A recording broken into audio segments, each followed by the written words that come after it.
gua hari ini kedatangan seorang teman yang bernama Ed17. Asik. Halo, assalamualaikum. Waalaikumsalam warahmatullahi wabarakatuh. Ini gua manggilnya Ed17 atau Adit atau apa nih biar nyaman nih. Lebih nyaman mungkin Eder aja kali ya. Eder. Biar sama kayak teman-teman yang lain. Nih gue kenal beliau, asik beliau. Nih udah cukup lama gitu ya, dari gue ngurusin Gardu House gitu 2015an, 2016 sampai 2020 akhir, terus akhirnya kita berteman baik gitu ya sampai hari ini, dan baru aja nyelesain project bareng-bareng di Cipete Creative District kemarin. Yoi. Tapi kita belum banyak ngobrol ya, ngulik-ngulik. Sebelumnya juga selain buat di pas kita ngobrol di Talksing Retired Club di Sunday Sky Jamming juga lebih banyak ngobrolin apa ya, permukaan gitu. Nah kali ini pengen lebih deep interview nih Bang Eder nih. Tapi mungkin bisa diceritain dulu kalau lo siapa, backgroundnya apa, dan mungkin bisa cerita juga kenapa akhirnya kita bisa berteman gitu. Oke, gue mulai mungkin menceritakan awal mula gue di graffiti kali ya. Emang basic gue seorang graffiti artis. Emang suka gambar dari dulu. Gue mulai di graffiti itu 2005 dari SMA. Awalnya bersama teman, belum ada nama Ed17 tuh dulu. Oke. Terus berjalannya waktu sampailah ketemu Older, Alphabet sekarang. Main bareng, terus tukar referensi bareng. Akhirnya saat awal itu era-era zaman tembok bomber itu kan rata-rata teman-teman pada pakai blogspot ya. Nah, saat itu gue juga ingin lah punya blogspot sendiri untuk bisa naruh karya-karya graffiti gue yang udah gue gambar di jalanan. Itu tahun berapa ya? Itu sekitar 2007 kalau nggak salah, gue baru lulus SMA kalau nggak salah tuh. Nah, akhirnya gue bikin blogspot. Dan gue bingung nih nama gue apa, sedangkan nickname gue tuh biasanya dulu awalnya cuma Circle karena gue cuma berdua tuh dulu. Circle ini akhirnya si Older mencanangkan lah, coba kan nama lo Adit nih, kalau di graffiti itu kan identik dengan angka ya. Kan? Ada Older plus 1 lah, Older plus 1, 2, 3 lah ibaratnya gitu kan. Akhirnya kan nama lo Adit nih, nah IT-nya tuh kita ganti angka aja jadi 17. Oh itu juga emang Older tuh yang ngidein. Iya, dia ngidein. Nih, coba lu bikin Ed17 aja deh. Itu kan disambung jadi Adit kan, sebenarnya nama asli gue juga gitu. Sampai akhirnya ya udah deh, gue yang penting blogspot gue jadi dan ada nama graffiti gue gitu. Nah, dari situ gue sempet ngomong, nih kalau dibikin nickname-nya ADD17 tuh agak susah nih Mas Ol, gue bilang. Udah nggak apa-apa tuh buat tantangan deh buat lo katanya. Nah, akhirnya ya udah deh, gue iyain, gue jalanin sampai akhirnya dari situ tuh banyak perkembangan akhirnya kan, karena Ed17 ini kalau dibikin typografi dia berulang itu sangat agak sulit sebenarnya, banyak penuh tantangan lah. Sampai akhirnya di situ gue berubah banyak gambar dari piece, akhirnya ke karakter. 2010, 2005 sampai 2015 tuh gue banyak perubahan lah dari piece, karakter, typografi, karena emang identik kan gue tuh suka banget sama typografi semenjak kerja di Provok dulu bareng sama Bang Komaindo. Dari situ berjalannya waktu gue sempet juga gambar di punya karakter kepalanya kapal dulu kalau lu masih ingat. Terus akhirnya semenjak dari Provok, gue akhirnya banyak ilmu baru, semakin berkembang lah tuh gambar-gambar, semakin ke typografi akhirnya. Ada typografi itu karena perkembangan pergaulan dan segala macem sempat asik sama ilustrasi, dan akhirnya gue sempat meninggalkan graffiti pada saat itu.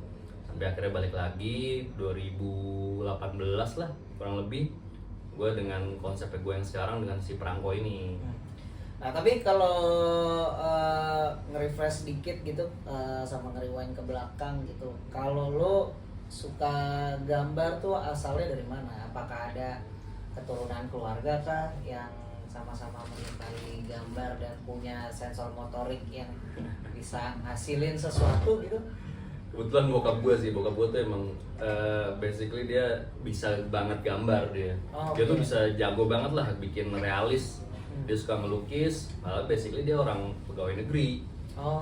Cuman emang hobi aja gitu, bakat yang terpendam tapi dijadikan hobi aja, nggak dijadikan pendapatan utama pada saat itu. Mungkin dari situ sih gue lihat bokap kalau lagi iseng kadang suka gambar, kok gambarnya bagus ya, kalau ngelukis bagus. Akhirnya dari situ sensor gue tuh melihat kayak gue bisa gambar juga deh. Terus itu ketertarikan gue untuk gambar. Ada keyakinan di situ ya. Ya.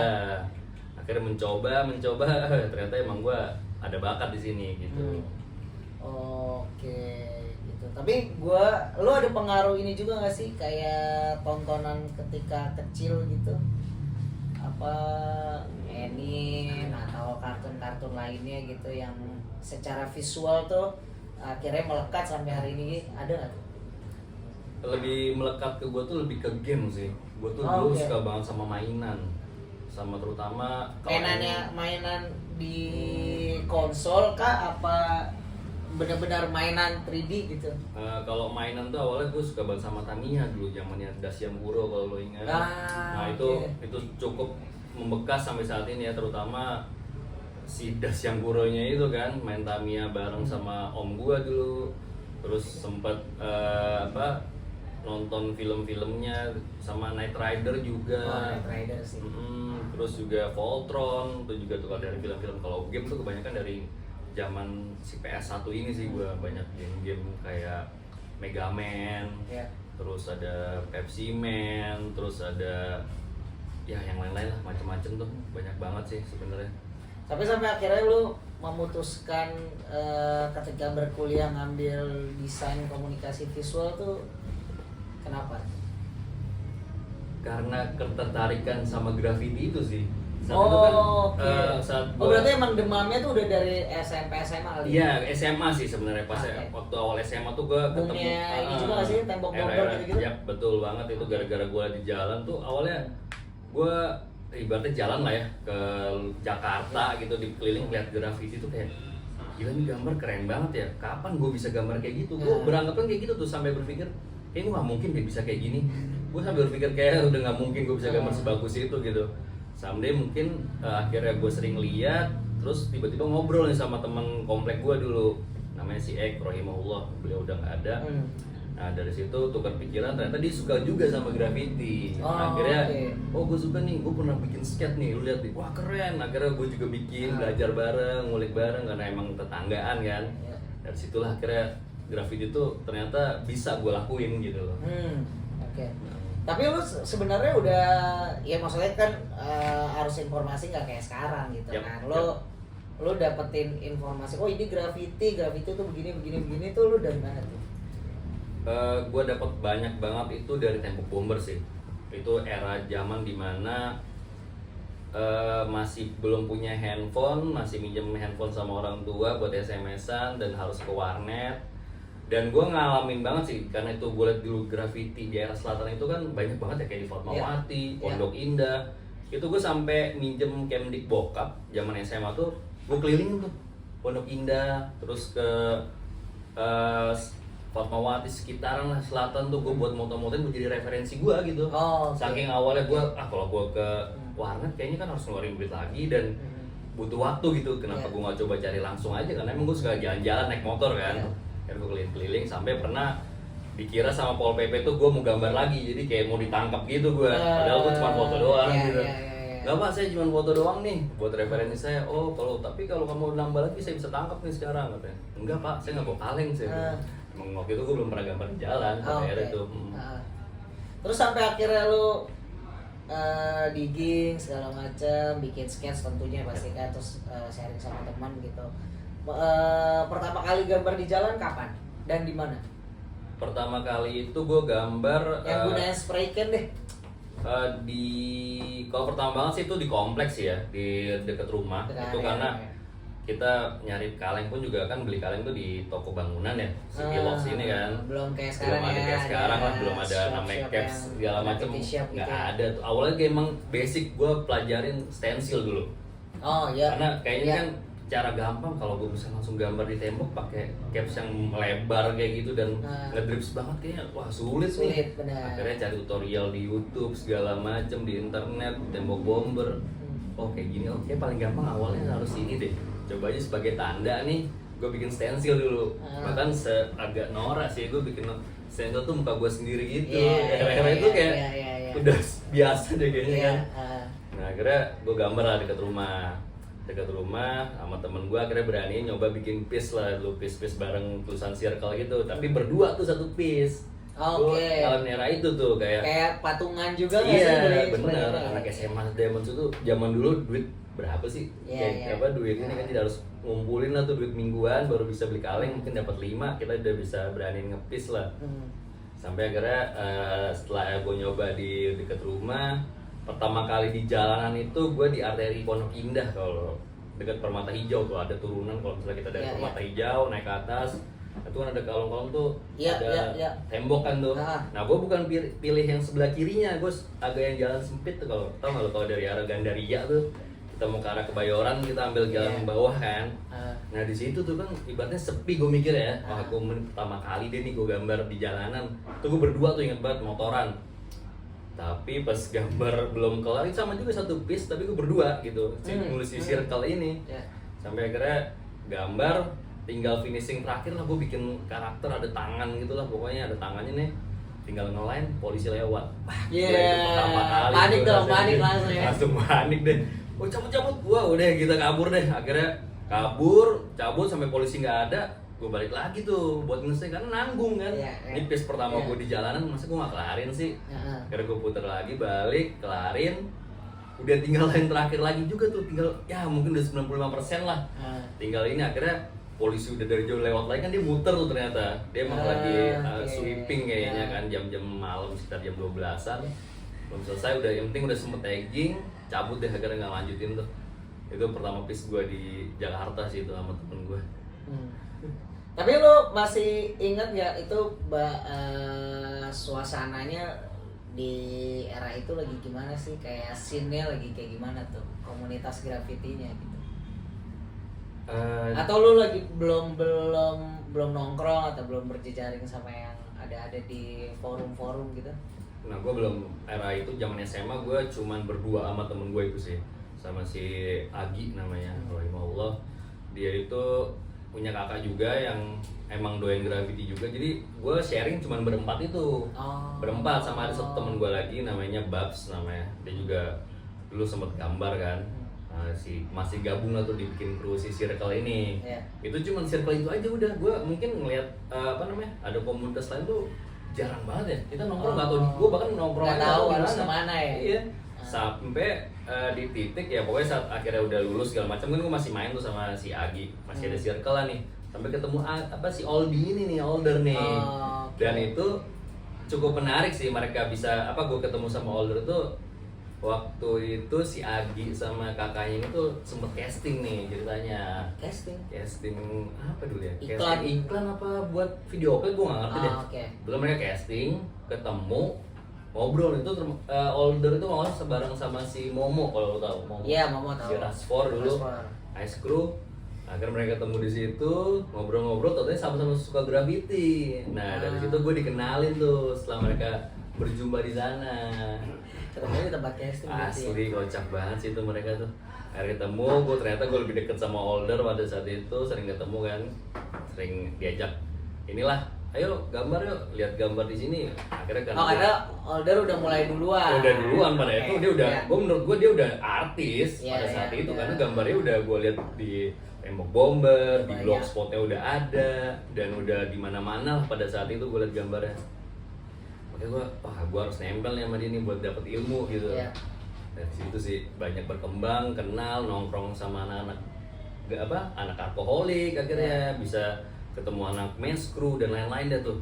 Wah sampai akhirnya kan gue dimasukin tuh di krunya Older dulu, Sam Crew namanya. Sam itu termasuk banyak lah anak-anak. Itu isinya siapa itu? Sam Crew tuh dulu yang masih gambar deh hari ini? Kayaknya tinggal Older deh.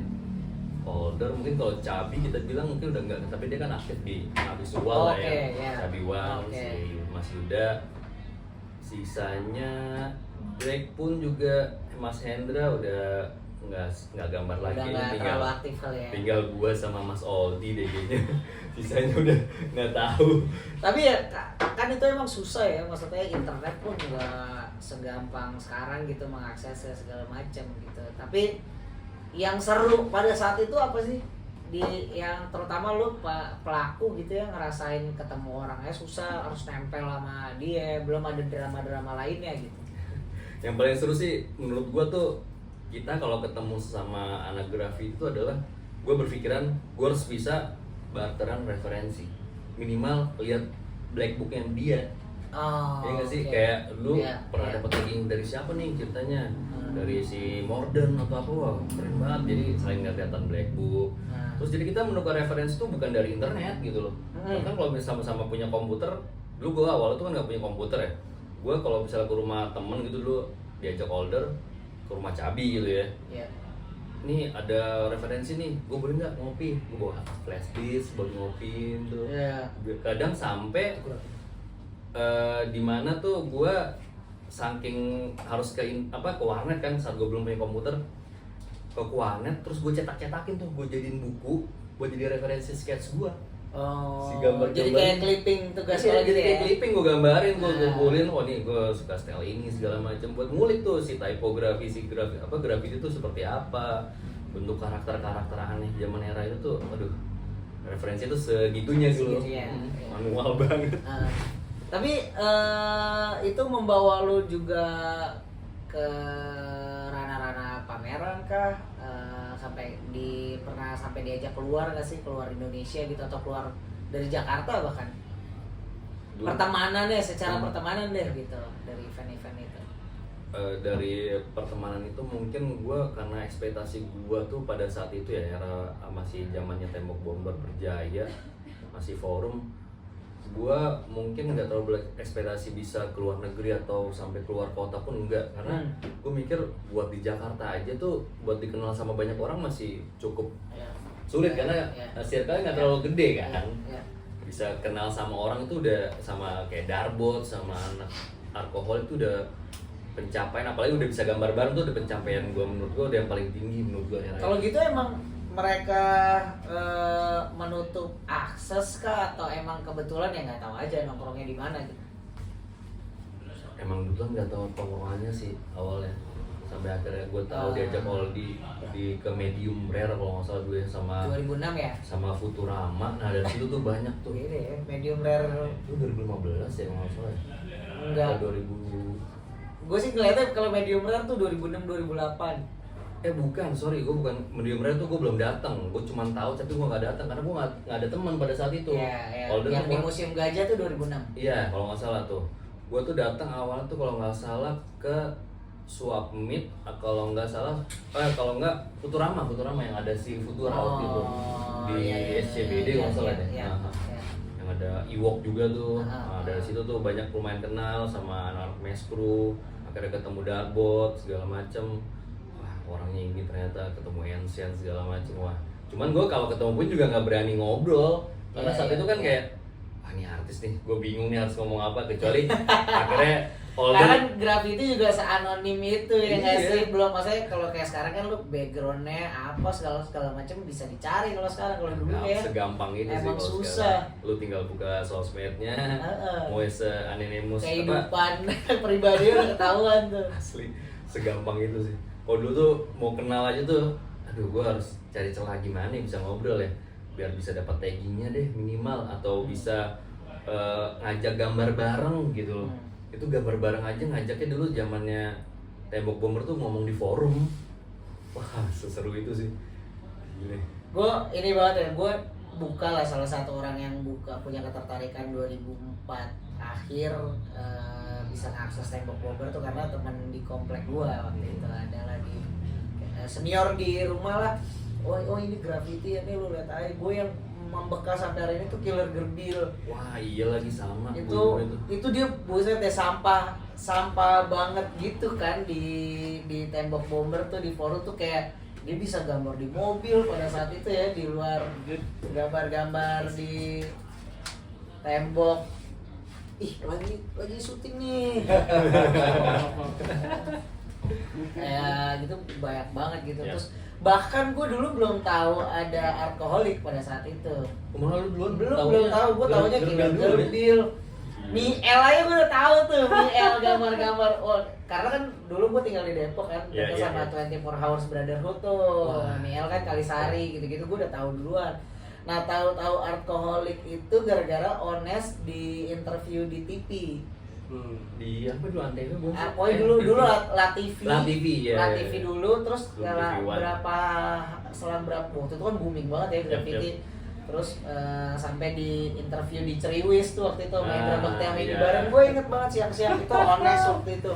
Itu akhirnya yang ngebuka Cakrawala lah graffiti. Terus temen gue ngajak ke Urban Fest. Dulu kan Oh salah iya, satu yang Urban Fest yang acara pertama kali di itu apa, banget ya Ancol kan? rame. Iya, tuh gue melewati Jarum Black segala macam, akhirnya ketemunya lagi di Urban Fest. Oh ini si ini akhirnya tahu tuh. Urban Fest pertama tuh ya berarti. Mungkin iya kali ya, Ya. gue yang di Ancol segala macam. Emang Ya, itu ya. acaranya Ancol kan waktu itu kan, Aha. jadi emang akhirnya ketemu. Tapi teman gue ini yang cukup apa ya, cukup memberi influence lah, ngasih oh, ini lo di luar tuh ada begini. Wah parah sih, gue sampai referensi musik akhirnya berbeda sama teman-teman seumuran gue karena dia gitu. Wah anjir keren juga ya, gue pertama kali denger Homicide aja gue SMP gitu. Wah, kan gitu. kayak anjir nih oke juga nih referensi. Terus tahu Ruang Rupa, dia sering datang ke Oke Video festival kesenian gitulah, dia sering nyetakin poster-poster tuh. Teman gue akhirnya tahu, akhirnya makanya dia kaget, gila lu ya, dulu kita sering ngobrolin ini, sekarang lu yang nongkrong sama mereka orang. Anjir gue juga nggak tahu, mungkin dulu doa gue pas itu kayak gue pengen nongkrong sama mereka, mungkin baru Ya. kejadiannya sekarang kayak gitu. Tapi kalau dulu juga ya ada Medium Rare, ada Jakarta Berlin gitu segala macam. Tapi di era sebelum 2010 gitu ada pameran-pameran nggak sih? Ya itu Atau lu pernah ikutan gitu terlibat? Gue dari dulu tuh nggak pernah berpikiran sampai bisa ikut pameran sih. Dulu kan juga ada, kalau tau Black Urban, tau gak sih lu? Jarum Di Black. Kemang. Iya Jarum Black. Iya. Nah itu di Kemang tuh, itu juga gue sebagai apa ya, sebagai orang yang memfavoritkan orang-orang situ, termasuk ada Gerbil juga, ada Iya. anak Arko hampir semua, terus ada Darbot kalau nggak salah juga ya. Wah rame lah tuh. Itu tuh gue bisa datang ke situ itu buat ngerasain yang gue bisa lihat referensi langsung dengan karya mereka, gue lihat langsung gitu. Dari situ tuh banyak apa ya, gue nggak sampai belum kepikiran buat sampai bisa ikut pameran sih, sampai someday akhirnya tuh semenjak gue udah sering dekat sama Garut di Kebayoran sih, semenjak lu udah di sana juga kayaknya deh, yang pameran sama-sama. Nah itu tuh proyek sama-sama itu tuh. Iya. Karena gue ngerasa gue dari dulu tuh lebih sering diajak pameran itu bareng-bareng. Jadi kayak ya udah kayak lebih enak seru bareng-bareng deh, karena Iya. apa ya, bisa saling tukar referensi juga. Jadi nggak terlalu mikirin satu konsep besar untuk pameran sendiri gitu sih mas Gun. Tapi emang dulu inisiatif hari ini nggak sih, kayak orang-orangnya sekarang kan berani tuh ya, kayak lo bikin pameran tunggal di coffee shop lah atau presentasi. Kalau dulu tuh gimana? Apakah banyak perhitungan, pertimbangan gitu dulu?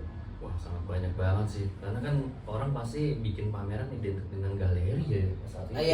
Iya. Mau coffee shop dulu, coffee nggak berkembang seperti saat ini. Iya. Dan maksudnya, Ruangnya nggak banyak. iya, banget ada ya. coffee shop pun juga, kayak coffee shop serius banget ya, nggak mungkin maksudnya tiba-tiba ini jadi pameran gitu. Inisiatornya kan mungkin kalau era-era itu mungkin 2017 ke atas ya, semenjak coffee shop udah mulai banyak di mana-mana, baru tuh banyak orang akhirnya ya udah kita kerjasama. Mungkin awalnya juga karena pertemanan juga gitu, dia punya coffee shop, ya udah gua pameran di tempat lu deh buat ngeramein coffee shop lu gitu. Jadi inisiatifnya menurut gua dulu sama sekarang sama-sama kenceng, cuman lebih kreatif era dulu gitu, karena kan medium era areanya tuh nggak banyak seperti sekarang gitu. Oke. Terus jadi kayak pertemuan yang ditunggu-tunggu ya nggak sih? Yap. Jadi makanya Yap, gue yap. kayak yakin kayak acara-acara Gardos awal-awal tuh, gila nih orang sebegininya banget gitu. Ternyata emang nggak ada yang bikin lagi ya Itu dia pada sih. saat itu ya. Bener-bener. Yang era karburator spring aja kayak ternyata emang di rentang waktu itu nggak banyak inisiatif untuk bikin pameran graffiti ya selain Gardu ya. Bener-bener. sampai saat ini pun juga. Tapi ya semenjak Gardu bikin ya kayak street dealing dan pameran-pameran barang itu kayak Can't Stop, Glut dan segala macem, itu kan jadi inisiator buat teman-teman ini terpacu untuk bikin pameran-pameran lain bareng gitu Mas Bud. Oke, karena prototipe-nya udah ada. Prototipe udah banyak, ya. jadi entah mereka berpikiran, wah gue harus bikin yang lain nih, mungkin entah skalanya kecil tapi bisa bareng-bareng, atau skala besar sekali langsung lebih besar gitu. Ya terpacu semuanya anak-anak nih, karena mungkin pertemanan dan mereka datang ke Gardu House, akhirnya banyak insert, akhirnya mereka bikin sendiri. Karena mungkin untuk saat mereka bisa masuk di sana kan cukup lama gitu ya. Akhirnya mungkin ya udahlah, gue punya komunitas sendiri yang mungkin cuma 5-10 orang, gue bikin sendiri aja nih versi gue. Oke. Dan berkembang itu menurut gue sampai saat ini gitu. Ya. Tapi kalau lo pribadi mikirin itu nggak sih pentingnya berpameran, pentingnya ada ada kayak toko bahkan gitu ya. Lo ngelihatnya gimana tuh, banyak fenomena akhirnya bertebaran toko-toko graffiti gitu. Itu jadi ini nggak sih, jadi trigger juga buat yang lain untuk akhirnya mempermudah untuk gambar segala macam gitu. Emang sangat penting juga sih toko-toko itu ada akhirnya kan, karena banyak di graffiti ini mungkin rata-rata orang yang kayak gue dulu gitu, kalau buat negur senior tuh butuh, aduh gue harus nyari celah di mana ya, atau mungkin tunggu ditegur atau apa. Akhirnya mungkin saat ini orang pikir ya udah gue sama-sama mungkin berjuang bareng di graffiti awalnya, mereka punya kesamaan visi dan misi, ya udah bikin toko deh, kita bikin acara sendiri. Karena gue biar bisa masuk di Gardu House kayak di street dealing kayaknya nunggu cukup lama nih gitu, mungkin terlalu jauh. Akhirnya ya udah kita bikin sendiri aja deh buat teman-teman sendiri. Jadi makanya semakin banyak tuh toko-toko dan acara-acara. Dan soalnya juga kan si Gardu juga udah bikin prototipe acara yang cukup banyak dan udah bisa dicontoh sama teman-teman yang lain gitu. Tapi kalau lo sendiri, perspektif lo pribadi, ruang-ruang presentasi itu masih dibutuhkan gak sih hari ini? Karena kayak orang udah bisa presentasi di sosial media segala macem kayak gitu. Kalau menurut gue masih sangat butuh sih. Walaupun dimana coffee shop ini udah sangat membuka diri untuk menjadi galeri dadakan gitu ya. Ya. Cuman di satu sisi kan kadang untuk kerjasama itu buat orang yang paham art dan seni itu nggak semua coffee shop memahami itu Mas Bud. Ya nggak sih, kayak kadang gue juga dapat cerita dari teman-teman graffiti juga, kayak saat mereka mau ngajuin pameran segala macem, banyak juga mereka diajak kerjasama, terus masalah mungkin perbudgetan segala macem, ujung-ujungnya kayak nggak ketemu gitu loh idenya, dan mungkin mereka pikirnya ya udah yang penting lo bisa pameran di sini, ramein tempat gua aja gitu, nggak mikirin yang lain-lainnya gitu loh. Jadi menurut gua kenapa harus ada tempat pameran lagi buat ngewadain teman-temannya biar satu visi mungkin ya. Jadi mereka saat pengen bikin acara, oh ini ada tempat nih. Jadi saat dia menuangkan ide, ya udah tempatnya ada di sini nih, karena nyambung nih, karena gue bisa mengerti apa yang lo mau bikin gitu loh. Ya kayak mungkin di coffee shop yang mungkin masih taunya bisa ngeramein tempatnya dia doang. Ya. Ya, Sesimpel sih itu ya. Tapi kalau lo hari ini gimana? Scene graffiti hari ini di Jakarta khususnya gitu. Ya, lo kan udah melewati banyak hal gitu ya kan. Kalau sekarang tuh gimana? Graffiti saat itu masih sih nggak jauh dari antara apa ya? Ya kayak minyak dan air nih, antara si graffiti dan street art. Sampai saat ini tuh menurut gua isu yang nggak pernah nemu apa ya, titik temunya sih. Mungkin nggak bakal ketemu juga nantinya ya. Cuma nggak tahu sampai kapan. Jadi apa ya, perspektif yang dua arah ini tuh yang bikin jadi apa ya, jadi banyak drama-drama baru nih. Ya nggak sih? Yang satu pengen ya udah gue emang biasa gue gambar di jalan gitu, gue gambar graffiti, tapi ya gue mau ke galeri gitu. Di satu sisi ada juga, lu cemen lu bukan graffiti, lu gambar tapi lu punya ke galeri gitu. Berarti kan banyak ada stigma-stigma dan obrolan-obrolan itu di luar nih gitu. Dan banyak juga si anak-anak baru ini terdidik dengan skena yang emang lu kalau mau keren lu niban. Ya nggak sih, lu niban. Dia dapat referensi kan? Iya, maksudnya lu niban nih siapa nih yang menurut lu yang lagi naik nih, biar lu ke mention sama orang. Apalagi zaman sekarang sosial media, tinggal lu tiba lu post, wah ada yang ngobrol ini segala macam, tahu segala macam, jadi gampang naik gitu. Menurut mereka, padahal kan cuman circle mereka doang yang bikin heboh. Yang kita mungkin udah paham mikirnya, ya ngapain diurusin?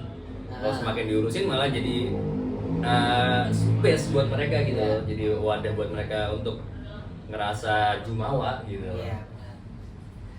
Dan pada akhirnya menurut gue ya saat ini sampai sering banget kayak di tongkrongan tuh ngobrolin ini gimana ya, maksudnya kayak zaman gue di Tembok Bomber dulu tuh, zaman ada forum segala macem tuh, masalah tiban-tibanan kayak se-ekstrem sial tuh nggak ada gitu. Karena era itu tuh gue ngerasain banget attitude itu tuh bener-bener dijunjung tinggi gitu. Saat emang udah nih oke, di Fatmawati ada gambar di tiba, gambar baru misalnya anak-anak dartboard, anak alkoholik, itu mereka bahkan sampai mikir loh kalau saat mau niban lagi, itu mereka saling komunikasi gitu loh. Oh ini gambar masih baru sebulan, biarin udah tunggu setahun, ntar kita tiban gitu. Ya tapi kan sekarang kondisinya pelakunya makin banyak nih. Itu sih. Dan lo ada kesulitan untuk saling tidak mengenal satu sama lain gitu. Itu gimana tuh? Sebenarnya mungkin gitu. Atau justru kalau gue berpandangan kayak ini sebenarnya ada street code segala macam yang peraturan-peraturan di jalan yang tidak tertulis, tapi itu harus jadi pegangan sebenarnya gitu satu sama lain. Kalau lo gimana? Kalau menurut gue sih emang emang sebenarnya sulit ya untuk kita menemukan batasan atau rules yang ada di graffiti dan street art ya. Karena ya emang gak bakal nemu gitu. Emang kan suatu hal yang menunjukkan ekspresi kebebasan gitu kan dengan cara bergrafiti. Apalagi mereka udah melihat, tergantung referensi mereka saat ini kan. Sekarang kan emang internet dan sosial media begitu luas gitu. Lu mau ikutin caranya anak grafiti Jepang, mau grafiti New York atau dan negara-negara Eropa lainnya, itu terserah ya, berbeda. Mau lu ambil stylenya atau lu mau ambil culture pertemanan atau konsep mereka nih gitu dalam melakukan visualnya mereka gitu. Cuman balik lagi kan, kita tinggal di negara Indonesia gitu, kita punya tata adab berbeda sama negara sana. Iya, maksudnya walaupun secara graffiti itu adopsi gitu kan dari luar. Ya, adopsi tapi kan punya cara dan aturan mainnya sendiri gitu. Betul. Setidaknya nggak kita telan mentah-mentah lah 100% kita ambil caranya buat kita bisa naikin nama kita dengan cara itu, tapi kan nggak juga gitu. Balik lagi, lu gambar sebagus apapun, gambar lu udah setinggi apapun di mana-mana, tapi attitude lu jelek mah, lu aja, zero udah, lu nggak sulit untuk buat ke step berikutnya gitu. Nah kalau lo sendiri sekarang di era yang seperti ini gitu, beradaptasinya gimana? Gue beradaptasi dengan karya gue sekarang sih, itu salah satu adaptasi gue dengan bikin si Perangko ini. Karena ya dengan style yang banyak gue pernah bikin, dengan visual yang sering gue lihat di mana-mana, terus distraksi informasi yang begitu cepat dan banyak, menjadi menyimpulkan untuk kayak gue bikin suatu hal yang bisa diingat orang, itu tuh apa gitu. Akhirnya menemulah si frame Perangko ini nih, si framing point yang gue sebut framing point ini adalah karena si framing point kan si Perangko ini tengahnya bisa lu isi apa aja gitu. Dengan style lu seperti apa, lu bakal orang bisa menggambarkan. Karena gue sering gambar Perangko ini, orang bakal ngeliat oh ini gambar gue gitu, dengan color tone yang sama seperti merah, biru. Jadi saat mau gambar tiba-tiba karakter, mau tiba-tiba gue angkat si kapal itu lagi, mau tiba-tiba piece, mereka masih bisa ingat itu gue gitu.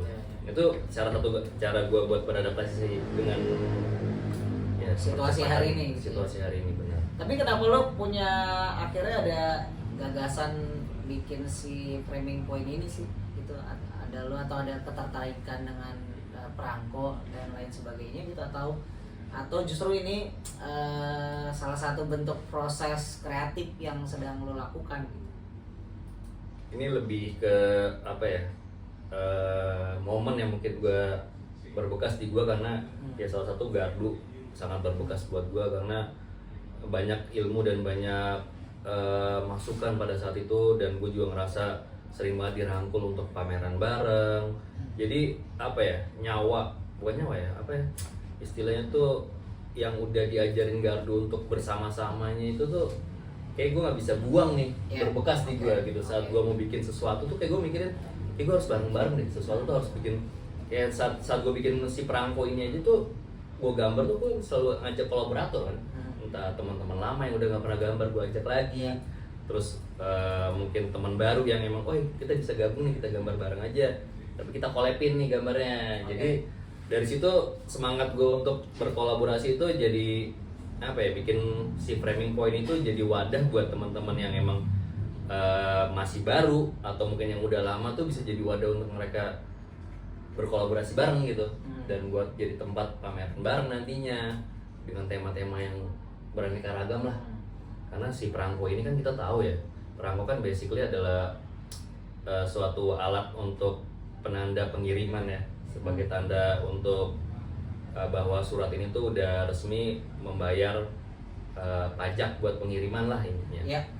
Jadi mereka pun juga mendesain perangko itu kan, setiap edisi pasti ada kayak edisi-edisi, entah edisi kemerdekaan, edisi binatang dan macam-macam. Nah sehingga si perangko itu identik dengan suatu hal yang berbeda-beda gitu Mas Bro. Makanya kenapa gue bikin Framing Point itu adalah, jadi kalau misalnya gue bikin cuman gambar gua aja kan kayaknya bakal bosan-bosan aja orang. Apalagi kalau bisa di-collabin mungkin manfaatnya ada, karyanya bakal lebih berkembang. Itu sih. Lo juga pernah cerita terkait si pengertian akhirnya menemukan itu ya, menemukan bukan secara teknis tapi ini secara pemikiran gitu atau secara gagasan gitu, bahwa framing point kan ternyata bisa, gue juga nggak menang kepada awalnya, bisa jadi penggiringan opini gitu kan. Jadi emang kayak jangan-jangan ini secara gagasan, emang secara gagasan visual bentuknya frame gitu ya, tapi secara apa namanya nalar atau pemikiran gitu, wah ini bisa ke arah sini, bisa ke arah sana segala macam gitu. Itu lo menemukannya gimana tuh? Duh, sebenarnya agak sedikit dibilang tabu sih enggak ya, atau karena mungkin gue emang belakangan ini kan ya emang basic lo berkarya tuh kan berdasarkan keresahan ya. Kita kayak setuju semua seniman, mau graffiti, mau musisi, mau apa segala macam itu berangkat tuh dari keresahan dengan lingkungan gitu. Nah, gue lihat si Framing Point ini tuh akhirnya menemukan ide semakin dalamnya adalah karena kebanyakan nih era sekarang ya, entah itu di politik atau mau di apa namanya di jagat pertivian dan periklanan segala macam tuh banyak framing yang untuk menaikkan sesuatu hal yang tadinya mungkin itu sebenarnya jelek tapi jadi bagus, dan bisa juga jadi yang bagus dijelekin gitu loh. Jadi bisa kemana-mana tuh lebih dalam, terutama mungkin kayak mungkin dalam perpolitikan kita pun juga sekarang agak kusut ya, mungkin di usia kita sekarang tuh kayak semakin yang tadinya nggak mau melek kayaknya, aduh kok sering framing itu selalu ada di depan sosial media, apalagi sosial media sekarang tuh udah setajam itu gitu. Makanya jadi ini karena keresahan gue akan hal ini, kenapa nggak gue bikin fun aja gitu. Sedangkan mereka dengan cara mereka untuk melakukan framing suatu hal yang jelek menjadi bagus, bagusnya jelek, sah-sah aja. Sedangkan kita kenapa nggak kita bikin, ya kayak gue bikin Framing Point versi lucuan gue untuk membuat keresahan teman-teman yang mau bikin apa, kita framing aja nih. Siapa tahu orang tertarik dan orang bisa jadi ngeh, oh ini ternyata lagi ada isu ini gitu loh. Makanya kan tema kayak kemarin kita bikin di Cipete itu, kita angkat tentang Cipete ya menjadi framing point untuk mengangkat area itu tuh ternyata ada apa aja sih menurut sudut pandang para seniman gitu. Tapi kalau nih gue terserah ya, lo bisa boleh jawab atau boleh enggak gitu. Lo akhirnya punya kaidah yang berbeda gitu ya dengan secara, ya gue banyak teman-teman juga gitu yang akhirnya punya jalan tersebut gitu segala macam. Itu mengganggu lo nggak sih pada saat di awal-awal gitu ketika lo memiliki pemahaman itu gitu? Atau sedang belajar pada saat itu? Lebih ke konsep si Framing Point ini atau? Iya apa gitu dengan keseharian lo hari ini gitu? Sebenarnya sih udah, gue karena sebelum gue akhirnya balik ke graffiti lagi ini kan ya emang gue banyak belajar, akhirnya gue belajar agama yang Islam yang sebenarnya itu seperti apa sih, batasan-batasannya seperti apa, yang lebih dalam lagi lah, gimana yang banyak orang bilang oh yang kayak gini tuh salah, yang kayak gini bener. Tapi kalau kita nggak belajar dari yang ahlinya kita kan nggak bakal tahu ya. Iya. Akhirnya gue akhirnya belajar sama yang emang ahlinya langsung, emang dia apa keilmuannya lebih mumpuni. Terus itu gue bisa belajar, sampai sekarang pun gue masih belajar gitu, kayak apa yang salah, apa yang benar. Akhirnya membatasin gue untuk apa ya, berkarya itu ada batasnya lah. Tapi justru buat gue batasan itu menjadi bikin gue lebih kreatif sih. Maksudnya kayak gue harus bisa mendobrak, tapi selama itu diperbolehkan ya gue bikin gitu loh. Jadi ide-ide kreatif itu bakal muncul kayak, aduh ini ternyata gambar seperti ini nggak boleh nih, terlalu apa segala macem. Cuman ya akhirnya gue berpikir gimana caranya ya, gue bikin versi gue. Ya tapi juga gue melihat kalau di grafiti tuh sebegitu dinamisnya gitu, kayak individu-individu yang ada di dalamnya, bahkan yang tadinya lo style gini tiba-tiba lo drop bisa kesini bisa kesini. Maksudnya di kesenian lain pun menurut gue nggak sebegitunya, bahkan kayak musisi aja yang lo tadi main reggae nggak mungkin tiba-tiba lo metal gitu, nggak banyak gitu. Tapi kalau di grafiti tuh, atau justru yang kalau yang visual base yang lo biasa yang ngelukis ya realis segala macam, atau mau indie yang pemandangan segala macam, nggak mungkin lo drop ngomongin gantung diri atau segala macam. Tapi tuh di grafiti tuh sah-sah aja gitu, pengadaan visual segala macam. Bahkan ketika berganti branding atau menjadi personal brandingnya lo seperti apa, itu cepat banget orang nerimanya. Lo ngelihat itu nggak? Gue ngeliat banget sih emang ya, kayak balik lagi sekarang banyak anak graffiti yang akhirnya nggak cuman nge-branding si graffiti-nya mereka, tapi mereka akhirnya membranding dirinya juga gitu. Iya. Personal brandingnya semakin diangkat, tapi ya emang itu keadaan sekarang mau nggak mau gitu. Kalau lo mau bikin apa, semakin bisa menghadapin kestrugglingan dunia saat ini ya seperti itu jalannya gitu. Nah kenapa dinamis banget nih si graffiti? Karena menurut gua kan pendewasaan itu setiap orang beda-beda ya. Sedangkan graffiti kan ya balik lagi kayak kita ngomongin tadi di awal, no rules nih gitu. Saat lu tiba-tiba berubah jadi apa ya, lu mainin cuma dari warnanya doang atau typografinya lu bikin bertumpuk-tumpukan segala macem, atau mau tiba-tiba main pattern doang, selama lu pakai spray pen orang beranggapan lu graffiti gitu deh.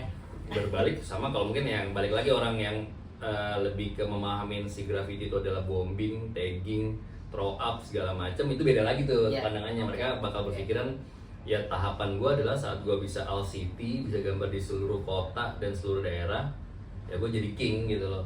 Nah gue mungkin bakal bisa cukup dikenal sama banyak orang, itu udah tahapan terakhir gitu. Cuman kan saat ini udah berbeda nih, semua orang kayaknya bombing segila mungkin, ujung-ujungnya lu pasti akan membuat suatu brand atau lu bakal membuat suatu produk fashion yang kira ini bisa jadi buat daya tahan hidup lu gitu. Iya, walaupun itu sah-sah aja ya. Sah-sah aja, nggak ada yang salah. Menurut gue itu kan perkembangan zaman dong. Emang bisa tiba-tiba kayak apa ya, kayak Banksy tiba-tiba collab sama siapa, terus apa kayak Katsu tiba-tiba gambar sama siapa, collab sama brand-brand gede gitu. Itu udah nggak bisa dipungkirin emang hari ini tuh seperti itu gitu. Tapi kalau lo balik lagi ke si framing point, secara roadmap tuh akan seperti apa ke depannya? Kalau gue melihatnya sih si framing point ini gue pengen bawa lebih ke dalamnya adalah bisa menjadikan wadah teman-teman untuk punya apa ya, bisa jadi perangko beneran sih Mas Bud. Maksudnya karena kan sekarang nih orang taunya perangko tuh kadang ada yang bilang ini postcard ya, ini apa sih, ini perangko ya. Jadi orang banyak yang nggak tahu, nggak bisa ngebedain antara postcard sama perangko gitu. Dengan mungkin kemarin size-nya juga kali ya. Nah makanya gue pengen bikin tuh kayak karena anak muda zaman sekarang tuh udah nggak tahu perangko gitu. Pengen jadi perangko ini tuh kenapa gue size-nya gue gedein, nggak seperti kecil seperti perangko asli, karena bisa biar orang bisa ngoleksi dalam bentuk perangko ini gitu. Itulah ya goalsnya ya. Goalsnya, dan itu bisa siapa tahu ya insya Allah bisa kolaborasi sama Pos Indonesia. Itu suatu hal yang baru, itu impian gue sih. Insya Allah. Mungkin gue ini kan karena akan ada di YouTube-nya Retired Club, si Retired Podcast ini selain ada di Sorga bareng sama Rural Radio gitu ya. Mungkin pertanyaan terakhir, kira-kira berkarya lu akan pensiun nggak lu? Akan pensiun berkarya nggak? Kayaknya enggak sih. Gue bisa berkarya dalam, kan berkarya itu nggak mesti dalam bentuk fisik ya.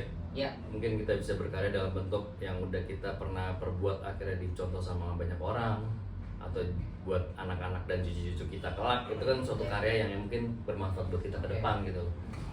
Itu sih menurut gue.